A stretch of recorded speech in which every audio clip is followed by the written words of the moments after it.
के अंदर व्याकरण की नॉलेज होनी चाहिए, उसके अंदर वेद का अध्ययन होना चाहिए।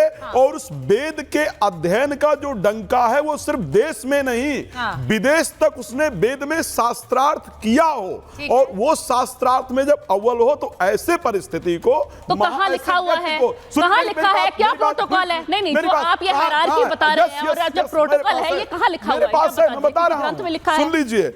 महानामा जो अनुशासन है, जो महानामा अनुशासन है, उसके अंदर ये पूरा प्रोटोकॉल है। श्री रामचरितमानस के अंदर आपने पढ़ा ही नहीं। प्रॉब्लम तो ये है क्या नाम आपका बताया था? सॉरी, प्रॉब्लम पता है क्या है? क्योंकि वो बॉलीवुड, देखिए मैं सबसे पहले आपको कि आप लोग पढ़ते नहीं हो। सनातन में जिसका मन है ना वो कूद जाएगा। सनातन मतलब ऐसे बना रखा लोगों ने, कुंभ और सनातन को मजाक बना रखा है। अगर रुचि रखना है तो मजाक चल रहा है। अगर कोई भगवा पहनना चाहती है तो दिक्कत है। मुझे श्री रामचरितमानस के अंदर अगर कोई भगवा पहनना चाहता है तो दिक्कत है।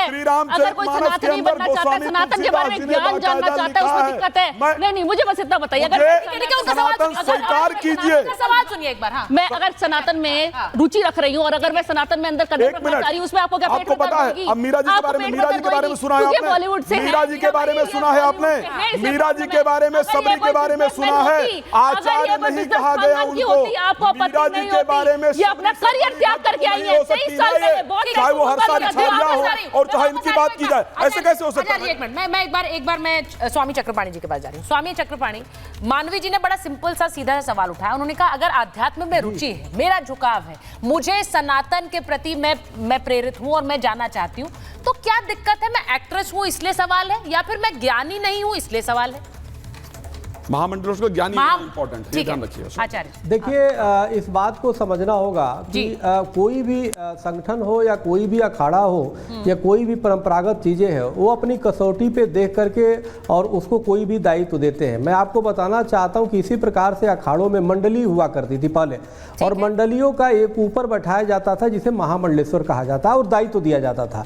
सवाल इस बात का है कि उस अखाड़े के आचार्य और वो अपने तय करते हैं, जो पंच परमेश्वर होते हैं वो तय करते हैं, पंच गुरु जो होते हैं वो तय करते हैं कि किसको हमें बनाना है और अपने मंडलियों का प्रमुख किसको बनाए, जिसे महामंडलेश्वर बोलते हैं। तो वह किसी को भी जिसको समझता है, वो अपने निगाहों में योग्य समझता है तो उसको बना देता है। यह उसकी व्यक्तिगत वो है कि आखिर वो कैसा बनाया। अब रही बात, देखिए दो तीन चीजों पे जो आरोप लगे, डी कंपनी या वो महिला होकर के किन्नर में, सुनिए भाई सुनिए, और पैसा दे करके, ये सब भी अलग विषय है, ये जांच का विषय है। लेकिन अगर इसी प्रकार से हर चीज पे कला होने लगेगा सुचेता जी, चक्रपाणी जी, सनातन में आएगा ही नहीं। आप सनातन को कमजोर क्यों कर रहे हैं? मेरा प्रश्न सुन लीजिए। कल सलमान खान आएंगे, शाहरुख खान आएंगे, दाऊद इब्राहिम आएंगे और कहेंगे साहब हमने तो हिंदू धर्म सनातन स्वीकार कर लिया, मुझे महामंडलेश्वर बना दीजिए। बना देंगे क्या?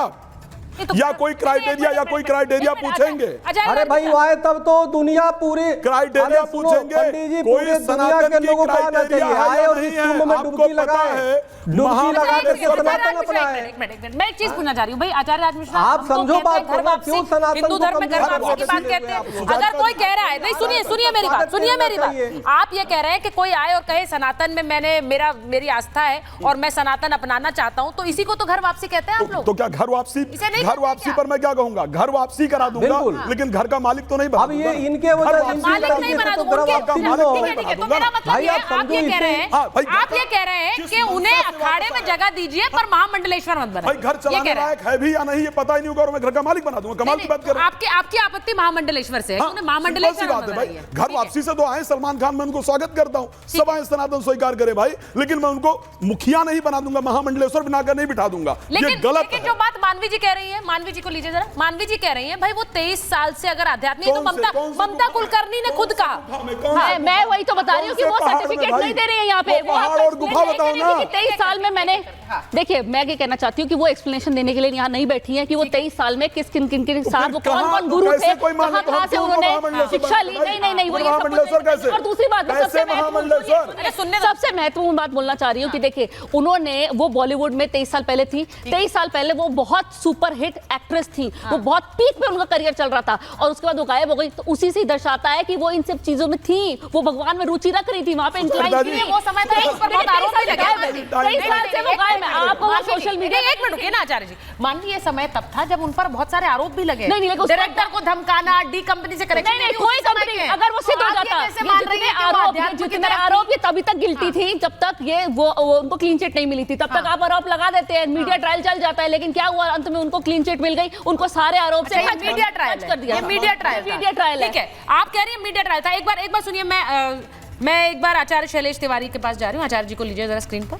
आचार्य जी, हाँ ठीक है, मैं आपके सारी हूँ, उनके पास गई नहीं अभी। आचार्य जी मुझे ये बताइए, मानवी जी कह रही हैं कि ये एक तरह से आरोप लगाना होता है जब कोई व्यक्ति, और मेरा सवाल आपसे दूसरा है, सनातन धर्म अपने आप में इतनी अलौकिक शक्ति रखता है, क्या ये सही नहीं है कि सनातन धर्म के दरवाजे सबके लिए खुले हैं? तो अगर एक ममता कुलकर्णी, जो कुछ भी उनका इतिहास रहा, वो सब पीछे छोड़कर आध्यात्म की तरफ आना चाहती हैं, तो क्या उनका स्वागत होना चाहिए अगर वो अच्छी मंशा से आ रही हैं? देखिए सुचरिता जी, अगर ममता कुलकर्णी साध्वी बनना चाहती है, अच्छा है, साध्वी का जीवन जिए, लेकिन आचार्य महामंडलेश्वर पद जो है वह शंकराचार्य के शरीक का पद है, जो बहुत ही सम्माननीय पोस्ट है, जिसमें ज्ञान की प्रमुखता है। ज्ञान में आपको वेद का ज्ञान, उपनिषद का ज्ञान हो, गीता का ज्ञान हो, हिंदू धर्मशास्त्र का ज्ञान हो, पूरे भारत के सनातन धर्म के मंदिर का ज्ञान हो, सभी तीर्थों का ज्ञान हो। ज्ञान सबसे पहला कड़ी जो है वह ज्ञान है। ज्ञान होना चाहिए पहला चीज, और जब ज्ञानी होता है, अगर तो ज्ञान पे आप प्रश्न उठा रहे हैं तो आप चले जाइए, सुन लीजिए, अगर आप चले जाइए, आप ज्ञान का सुन लीजिए, ममता से आप पूछ लीजिए ना कि कितनी ज्ञानी है वो। दूसरी बात, उनको बात तो रख दीजिए जो बाहर से है ना जुड़े हुए। हाँ जी। दूसरी बात, एक पद है, अगर कोई साधु बन गया, 10-20 साल साधु रहा, फिर उसको महंत बनाया गया, इसके बाद श्री महंत बनाया गया, और इसके बाद महामंडलेश्वर बनाया गया। महामंडलेश्वर फिर लाखों नागा साधुओं का प्रतिनिधित्व किया जाता है, लाखों संतों का प्रतिनिधित्व किया जाता है। और ऐसे लोग जब 10 साल 20 साल पहले से पूरे समाज में, पूरे देश दुनिया में हिंदू धर्म का प्रचार कर रहे हो, ऐसे लोग को महामंडलेश्वर बनाया जाता है। क्या तो घिनौना बात है, या तो दुखदाई है। देव किन्नर है, राक्षस है, मनुष्य है, और तो सन्यासी बनते हैं, मनुष्य बनते हैं, पुरुष बनते हैं। देखिए मैं ये कह रही हूँ, सन्यासी आपकी आवाज थोड़ी ब्रेक हो रही है आचार्य जी, उसको जरा दुरुस्त करा लेती हूँ। मैं एक चीज पूछ रही हूँ, मेरा सवाल ये है कि बहुत से लोगों में कल से चर्चा हो रही घरों में कि भाई ममता कुलकर्णी आई है, एक एक्ट्रेस आ गई, वो महाकुंभ में गई और अचानक से वो महामंडलेश्वर बन गई। देखिए मानवी, इस बात को समझिए, वो आध्यात्म को मानती है, वो चली गई महाकुंभ में, वो बिल्कुल सही बात है, लेकिन वो एकदम से महामंडलेश्वर की उपाधि उन्हें दे दी गई।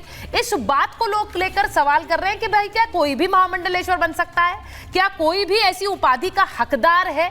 क्योंकि महामंडलेश्वर हमारे सनातन धर्म में, हिंदू धर्म में बहुत पूजनीय पदवी है, इसलिए। देखिए उनके अखाड़े के जो भी मुखिया है, उन्होंने उनको बनाया है, तो कुछ सोच के बनाया होगा। और जैसे नहीं, और दूसरी बात मैं बोलना चाहती हूँ कि ये सिर्फ ममता के लिए नहीं हुआ है, इससे पहले भी महाकुंभ में ये विवाद चल रहे हैं, कोई रील्स को लेकर विवाद कर रहा है, रील्स को लेकर विवाद है, सही बात है। मैं एक बार